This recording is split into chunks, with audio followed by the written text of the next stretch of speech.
이 이야기는 실제 사례를 바탕으로 각색되었으며 인천 소방본부의 자문을 받았습니다. 2023년 12월 28일 목요일 인천 남동소방서 대회의실 소방본부장 박정훈 님이 직접 표창장을 전달하려고 앞으로 나왔습니다. 그런데 표창장을 받아야 할 주인공 진돗개 강산이는 훈장을 쳐다보지도 않았습니다. 계속 회의실 문 쪽을 바라보며 꼬리를 살짝 흔들고 있었어요. 마치 누군가를 기다리는 것처럼요. 소방본부장님은 미소를 지으며 말했습니다. 강산이는 이미 알고 있는 것 같네요. 오늘 진짜 선물이 뭔지, 그 선물이 무엇인지 이해하려면 우리는 3년 전으로 돌아가야 합니다. 2020년 가을, 인천 구도심의 한 작은 아파트. 박민준 씨 가족은 어려운 결정을 내려야 했습니다. 갑작스러운 실직으로 경제적 어려움을 겪게 되었고, 더 저렴한 집으로 이사해야 했거든요. 새 집주인은 반려동물을 허락하지 않았어요. 당시 5살이었던 딸 서연이는 진돗개 강산이를 안고 울었습니다. 강산아, 미안해. 엄마 아빠가 꼭 다시 데리러 올게. 하지만 강산이는 이해할 수 없었어요. 왜 자신을 사랑하던 가족이 떠나가는지. 강산이는 그날 밤 아파트 단지 입구에서 하루 종일 기다렸습니다. 비가 내렸지만 움직이지 않았어요.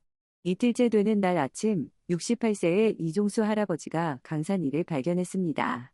젖은 몸으로 떨고 있는 강산이를 보고 할아버지는 한숨을 쉬었어요. 또 버려진 거구나. 이 할아버지는 혼자 사셨어요. 부인은 10년 전에 돌아가셨고 외국에서 일하는 아들과는 1년에 한두 번 통화할 뿐이었죠. 할아버지는 강산이를 자신의 집으로 데려갔습니다. 낡은 4층짜리 빌라 건물의 1층이었어요. 처음 몇 주 동안 강산이는 밥도 잘 먹지 않았습니다. 창문 앞에 앉아서 계속 밖을 바라보기만 했어요. 서연이가 돌아올 거라고 믿었던 거예요. 하지만 한 달이 지나고 2달이 지나도 아무도 오지 않았습니다. 그때 강산이는 조금씩 이 할아버지를 받아들이기 시작했어요. 이종수 할아버지는 가난했지만 따뜻한 분이었거든요. 자신의 식사를 반으로 나눠서 강산이에게 줬고 추운 겨울밤에는 자신의 이불을 강산이에게 덮어줬습니다. 할아버지는 당뇨병 합병증으로 시력이 많이 떨어진 상태였어요. 강산이는 자연스럽게 할아버지의 동반자가 되었습니다. 산책할 때 할아버지를 안전하게 안내했고 집 앞 계단을 내려갈 때는 천천히 걸으며 할아버지가 넘어지지 않도록 도왔어요. 2년이 지나자 강산이는 완전히 이 할아버지의 가족이 되었습니다. 서연이에 대한 기억은 가슴 한구석에 남아있었지만 이제 강산이에게는 새로운 가족이 생긴 거예요. 이 낡은 빌라에는 여러 가족이 살았습니다. 2층에는 최할머니가 두 손주 민호와 수진이 남매를 키우고 있었어요. 며느리가 교통사고로 세상을 떠난 후 아들이 생기를 위해 새벽부터 밤늦게까지 일했기 때문에 아이들은 할머니와 살았죠. 민호는 7살, 수진이는 5살이었습니다. 3층에는 젊은 부부가 살았는데 자녀는 없었어요. 4층은 비어 있었습니다. 강산이는 이 아이들을 모두 알았습니다. 민호는 학교에서 돌아오면 항상 강산이 머리를 쓰다듬어줬고 수진이는 자신의 과자를 몰래 나눠줬어요. 강산이는 이 아이들을 지켜보는 게 자신의 일이라고 생각했습니다. 할아버지와 이 아이들이 강산이의 새로운 가족이었으니까요. 2023년 12월 15일 금요일 저녁 6시 50분. 영하 5도의 추운 겨울밤이었습니다. 이종수 할아버지는 당뇨 정기검진 예약이 있어서 강산이를 집에 두고 나갔어요. 강산아, 잘 있어. 할아버지 1시간이면 돌아올게. 강산이는 현관 앞에 앉아서 할아버지를 배웅했습니다. 오후 7시 32분, 강산이는 1층 거실에서 쉬고 있었어요. 그때였습니다. 쾅! 엄청난 폭발음과 함께 건물 전체가 흔들렸어요.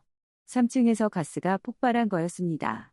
3층 부부는 저녁 식사 준비 중 가스레인지를 켜두고 잠시 편의점에 나갔는데 오래된 가스 호스에서 새어나온 가스가 냉장고 온도 조절기의 전기 불꽃을 만나면서 폭발이 일어났던 거예요. 순식간에 3층에서 화염이 치솟았고 검은 연기가 2층으로 퍼지기 시작했습니다. 강산이는 즉시 밖으로 뛰쳐나갔어요. 하지만 멈췄습니다. 건물 위에서 아이들의 비명소리가 들렸거든요. 할머니 무서워요. 연기가 들어와요.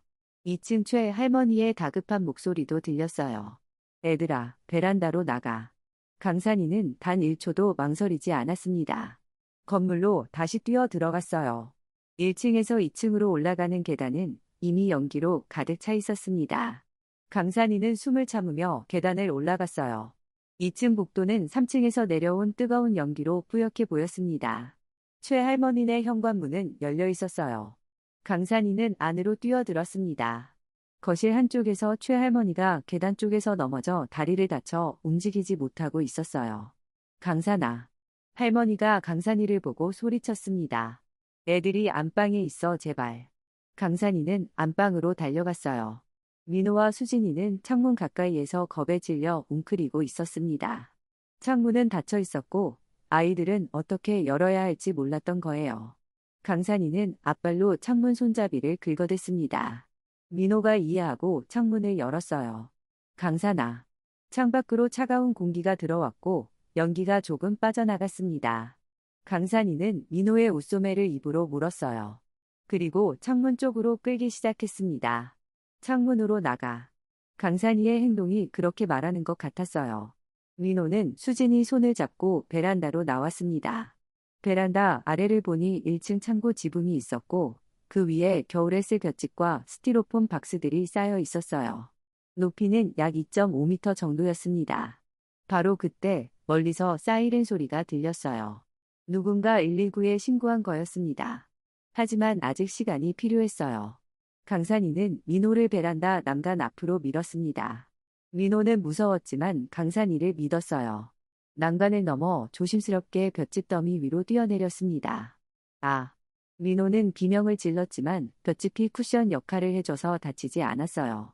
강산이는 다시 수진이를 돌아봤습니다. 5살 수진이는 너무 무서워서 울고 있었어요. 오빠 무서워. 강산이는 수진이에게 다가가 수진이 얼굴을 핥아줬습니다. 그리고 등을 낮춰서 수진이가 자신의 등에 매달리게 했어요.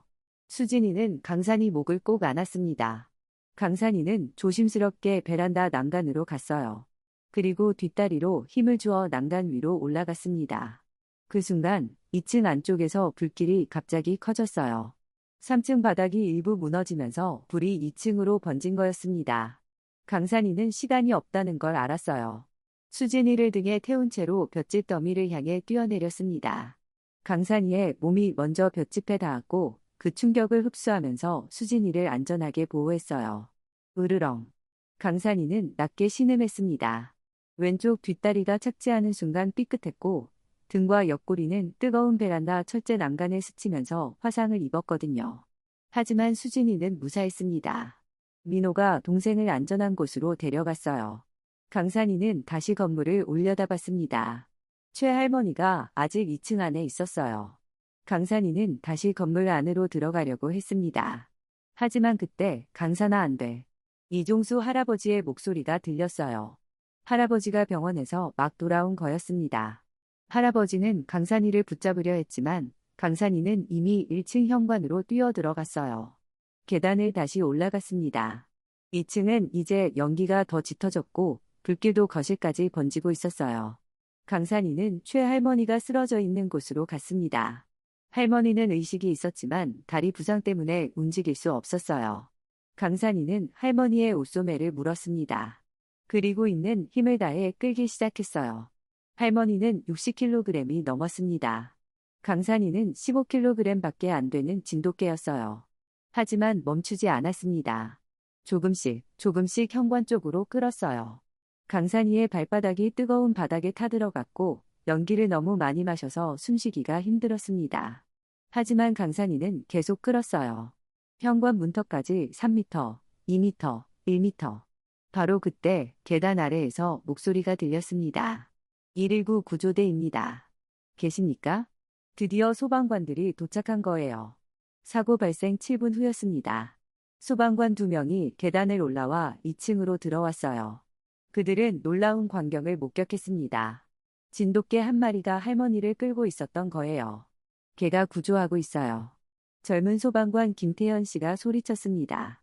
선임 소방관 이준석 씨는 재빨리 최할머니를 들어 올렸습니다. 할머니, 괜찮으세요? 또 다른 소방관이 강산이를 안아들었어요. 강산이는 그제야 힘이 풀렸습니다. 눈을 감고 소방관 품에 안겼어요.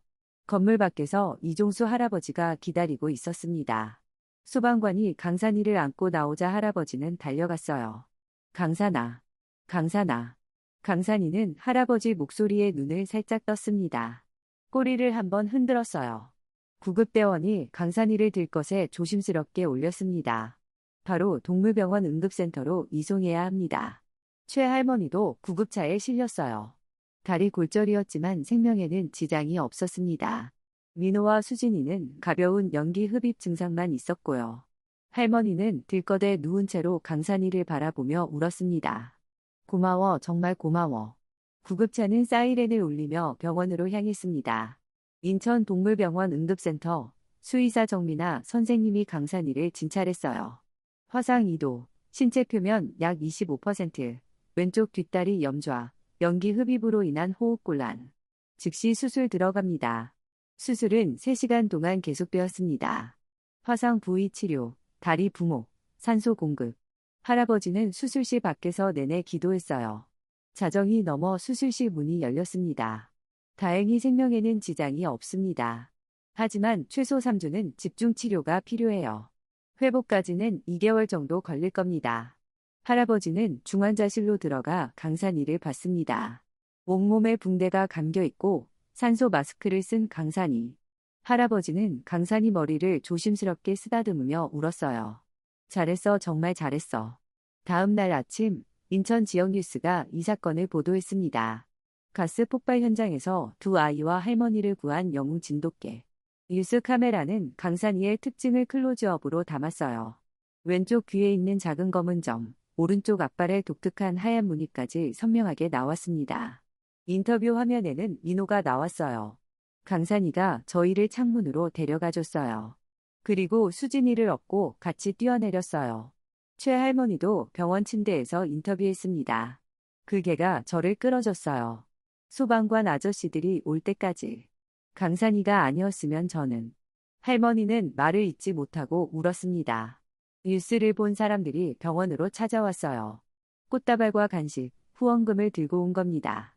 인천동물보호단체는 강산이의 치료비 전액을 후원하겠다고 발표했어요. 인천소방본부는 강산이에게 표창장을 수여하기로 결정했습니다. 그런데 이 뉴스는 인천을 넘어 전국으로 퍼졌습니다. 서울에 사는 한 가족이 저녁 뉴스를 보고 있었어요.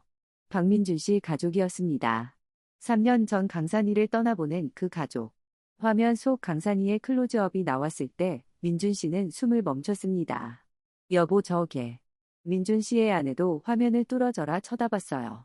왼쪽 귀에 검은 점, 오른쪽 앞발에 하얀 무늬. 8살이 된 서연이가 소리쳤습니다. 강산이다. 우리 강산이야. 엄마 저거 우리 강산이 맞아. 가족은 서로를 바라봤습니다. 민준 씨는 3년 동안 강산이를 잊은 적이 없었어요. 경제적으로 안정된 후에도 강산이를 찾을 용기가 없었던 겁니다. 너무 부끄러웠으니까요. 하지만 이제 강산이가 영웅이 되어 뉴스에 나왔어요. 민준 씨는 결심했습니다. 우리 강산이한테 가야 해. 사과해야 해. 강산이는 조금씩 회복했습니다. 일주일 후 눈을 완전히 떴고 2주 후에는 물을 마실 수 있었어요. 민호와 수진이는 매일 병원에 찾아와 강산이를 봤습니다. 아이들은 강산이에게 그림을 그려줬어요. 강산아, 고마워. 우리 영웅. 한 달이 지나자 강산이는 걸을 수 있게 되었습니다. 왼쪽 뒷다리를 조금 절뚝거렸지만요. 화상 흉터도 등과 옆구리에 남았지만 강산이는 여전히 꼬리를 흔들며 사람들을 반겼어요. 12월 28일 인천 남동소방서 대회의실. 시상식 날이었어요. 강산이는 왼쪽 뒷다리에 아직 보조기를 차고 있었고 몸 곳곳에 화상 흉터가 남아 있었습니다. 이종수 할아버지가 강산이를 데리고 무대로 올라갔어요. 소방본부장 박정호님이 표창장을 읽어 내려갔습니다. 용감하고 헌신적인 구조 활동으로 3명의 생명을 구한 진돗개 강산에게 깊은 감사와 존경을 표하며 이 표창장을 수여합니다. 박수 소리가 울려 퍼졌습니다. 하지만 강산이는 표창장을 보지 않았어요. 계속 회의실 문 쪽을 바라보고 있었습니다. 꼬리를 조금씩 흔들면서요. 소방본부장님은 미소를 지었어요. 강산이는 이미 알고 있는 것 같네요. 그때 회의실 문이 열렸습니다. 한 가족이 들어왔어요. 강산이는 귀를 쫑긋 세웠습니다. 그리고 천천히 그쪽으로 걸어가기 시작했어요. 절뚝거리면서도 멈추지 않았습니다. 박민준 씨가 무릎을 꿇었어요. 강산아. 그 목소리를 강산이는 기억했습니다. 3년 전 비 오는 날의 그 목소리. 서연이가 울면서 강산이에게 달려왔습니다. 강산아. 강산이는 서연이 앞에서 멈췄어요. 하지만 바로 달려가지 않았습니다. 강산이는 고개를 돌려 이종수 할아버지를 바라봤어요. 할아버지는 눈물을 훔치고 있었습니다. 강산이는 할아버지에게 다가가 할아버지 다리에 머리를 비볐습니다. 그리고 다시 서연이를 돌아봤어요. 서연이는 강산이를 안으며 울었습니다. 미안해, 정말 미안해. 강산이는 서연이의 눈물을 핥아줬습니다. 민준 씨와 아내도 강산이 앞에 무릎을 꿇었어요. 강산아, 우리가 너를 버렸어. 변명할 수 없어. 뉴스를 보고 너를 알아봤어. 내 귀에 정과 발에 무늬를 보고. 강산아, 용서해줘. 소방본부 장님이 설명했습니다. 박민준 씨 가족은 3년 전 어쩔 수 없는 사정으로 강산이와 헤어졌습니다. 뉴스를 보고 강산이를 알아봤고 오늘 이 자리에 오셨어요. 이종수 할아버지는 복잡한 표정이었습니다. 할아버지는 속으로 힘들었어요. 지난 3년 동안 강산이는 할아버지의 전부였으니까요. 강산이를 보내고 싶지 않았습니다. 하지만 강산이의 행복이 더 중요했어요. 민준 씨가 할아버지께 고개를 숙였습니다. 할아버지, 죄송합니다. 강산이를 잘 돌봐주셔서 감사합니다. 저희는 그저 강산이에게 사과하고 싶었습니다. 데려가려는 게 아니에요. 강산이가 행복하다면 그걸로 충분합니다. 할아버지는 눈물을 훔치며 고개를 끄덕였습니다. 강산이는 옛 가족을 기억하고 있구나. 소방본부 장님이 제안했습니다. 두 가족 모두 강산이를 사랑하시는 것 같은데 함께 강산이를 돌보시는 건 어떨까요? 할아버지와 민준 씨는 서로를 바라봤습니다. 할아버지가 먼저 말했어요. 강산이가 원한다면 저는 괜찮습니다. 민준 씨는 감사의 표시로 깊이 고개를 숙였습니다. 할아버지, 정말 감사합니다. 저희가 강산이 치료비와 할아버지를 도와드리겠습니다. 돈은 필요 없어요. 다만 강산이를 진심으로 사랑해 주세요. 약속드립니다. 서연이가 강산이를 꼭 안았습니다. 강산아, 이제 우리 영원히 함께야. 그날 강산이는 2개의 선물을 받았습니다. 하나는 표창장과 금색 메달. 하지만 진짜 선물은 따로 있었어요. 3년 동안 마음 한구석에 남아있던 옛 가족을 다시 만난 것. 그리고 새 가족인 할아버지도 잃지 않게 된 것. 6개월이 지난 2024년 여름. 강산이는 완전히 회복했습니다. 왼쪽 뒷다리를 약간 절뚝거리지만 잘 달렸고 흉터는 새털로 조금씩 가려졌어요. 평일에는 이종수 할아버지와 함께 살았습니다. 할아버지는 여전히 강산이와 천천히 산책했고 강산이는 할아버지의 눈이 되어줬어요. 주말에는 박민준 씨 가족을 만났습니다. 서연이는 강산이와 공원에 뛰어다녔고 민준 씨 부부는 강산이의 간식과 병원비를 챙겼어요. 어느 일요일 오후 인천 큰 공원에서 두 가족이 모였습니다. 이종수 할아버지, 박민준 씨 가족, 그리고 완전히 회복한 민호와 수진이 남매도 초대받았어요. 민호가 강산이를 보며 말했습니다. 강산아, 우리 다시 놀러와. 수진이도 강산이 목을 안았어요. 강산아, 사랑해. 아이들은 강산이와 공놀이를 했고 어른들은 벤치에 앉아 이야기를 나눴습니다. 강산이는 아이들 사이를 뛰어다니며 행복하게 짖었어요. 서연이가 강산이를 안으며 속삭였습니다. 강산아, 사랑해. 강산이는 서연이 손을 핥아줬습니다. 그리고 할아버지 쪽을 돌아봤어요. 할아버지는 미소를 지으며 손을 흔들었습니다. 강산이는 할아버지에게 달려가 다리에 머리를 비볐어요. 그리고 다시 아이들에게 돌아가 꼬리를 흔들었습니다. 어떤 보상은 훈장이 아니라 사랑입니다. 그리고 강산이는 이제 2배의 사랑을 받고 있었어요.